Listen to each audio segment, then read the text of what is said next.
ഇത് അൽപൈൻ ക്ലാത്ത് കേട്ടോ. ജയസാറിലേക്ക് അൽപൈൻ ക്ലാത്ത് ഇന്ന് വന്നതാണ് இந்த കളേഴ്സ്.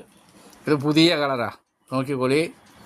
പിന്നെ നൈറ്റി തുണി നിറയെ വന്നിട്ടുണ്ട്. അപ്പോൾ എല്ലാവരും നൈറ്റി തുണി നമുക്ക് കംപ്ലൈൻറ്റ് പറയാതെ പറയുന്നതുകൊണ്ട് വലിയ കടക്കാരൊക്കെ നമ്മളോട് ദേഷ്യമാവുന്നതുകൊണ്ട് അപ്പോൾ ഞാൻ പേടിച്ചിട്ടാണ് നൈറ്റി തുണിയെ നിർത്തിയാലോ എന്ന് വിചാരിച്ച്.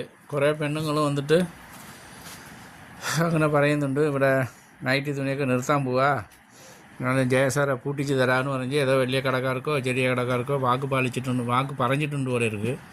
അത് പാലിക്കുമെന്നാ തോന്നുന്നത്. അപ്പം നൈറ്റി തുണി വിൽക്കാതെ ഞാൻ എന്താ ചെയ്യുക, നൈറ്റി തുണി നിർത്തിയിട്ടേ നമുക്ക് വേറെ ഐറ്റം ചെയ്യണോ? എങ്ങനെയാണ്? അഭിപ്രായമുള്ളവർ അഭിപ്രായം പറയാം. ഞാൻ എല്ലാ അഭിപ്രായം കേട്ടിട്ടേ ചെയ്യുള്ളൂ. നൈറ്റി തുണി ചിലർക്ക് നൈറ്റി തുണി നിർത്തണ്ടാന്ന് പറയുന്നുണ്ട്. അപ്പോൾ ചിലർ പറയുന്നുണ്ട് ഈ നൈറ്റി തുണി ഒരു നിർത്താൻ പോവാണ്, അത് പബ്ലിക്കിലെ കടകളിലൊക്കെ പോയി പറയുന്നതായിട്ടും കേട്ട്. അത് റോയ്ക്ക് നല്ലതാണ്, കടക്കാർക്ക് നമ്മളോട് ദേഷ്യം പിടിക്കില്ല. പക്ഷേ ഇത് അൽപൈൻ ക്ലാത്താണ്. നൈറ്റി തുണി നിറയെ വന്നിട്ടുണ്ട്. അപ്പോൾ നിങ്ങൾ ആരും എടുക്കുന്നില്ല പറഞ്ഞാൽ ഞാൻ നിർത്തും. പിന്നെ വേറെ കാര്യമില്ലല്ലോ, വച്ചിട്ട് കാര്യമില്ലല്ലോ. അപ്പോൾ നിങ്ങൾ അഭിപ്രായം പറഞ്ഞാൽ മതി.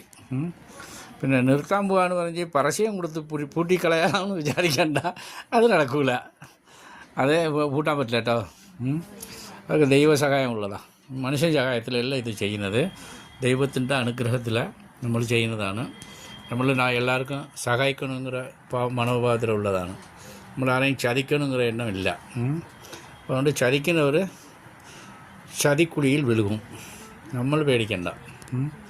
അപ്പോൾ ഇത് അൽഫൈൻ ക്ലാത്ത്, ഇതിപ്പോൾ പുതിയത് വന്നതാ. നോക്കിക്കോളിയേ, വന്നോളി, എടുത്തോളി, ആയിക്കോട്ടെ. ഞാൻ പറഞ്ഞേക്കായിട്ട് വന്നിട്ട് എടുക്കണമെന്നില്ല. പറഞ്ഞവർ ഇഷ്ടപ്പെടുന്നില്ലെങ്കിൽ ഞാൻ പിന്നെ വരാൻ ഞാൻ പോവാം. ഞാൻ വെറുതെ വന്നതാ എന്ന് പറഞ്ഞിട്ട് പോവാം. തുണി എടുക്കാനല്ല വന്നതെന്ന് പറഞ്ഞിട്ട് പോയാലും മതി. എങ്ങനെ എന്ത് പറഞ്ഞാലും കുഴപ്പമൊന്നുമില്ല, എനിക്കൊന്നും പേടിയില്ല, വിഷമവും ഇല്ല കേട്ടോ. ആയിക്കോട്ടെ, വേണമെങ്കിൽ വന്ന് എടുക്കാം, കുഴപ്പമൊന്നുമില്ല. ആയിക്കോട്ടെ, ശരി.